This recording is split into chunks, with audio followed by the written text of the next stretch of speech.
السلام علیکم بچه های چه سازه خوبه سلامتتون خوبه برادرای جان امروز 28 می ساعت 7:20 به وقت مصر و سحر و 9:20 به وقت تاجیکستان.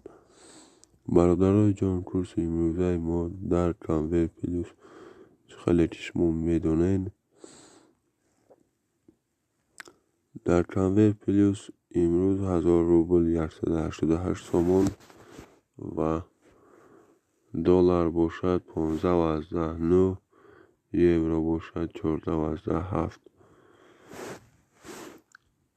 برادرای جان مردی باشین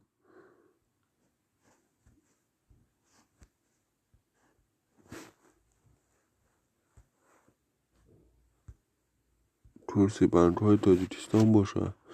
امروز بانک ملی تاجیکستان 1000 روبل 67 سامان، بانک اسخط 1000 روبل 72 سامان، الف بانک 1000 روبل 72 سامان، سپیتامین بانک 1000 روبل 67 سامان.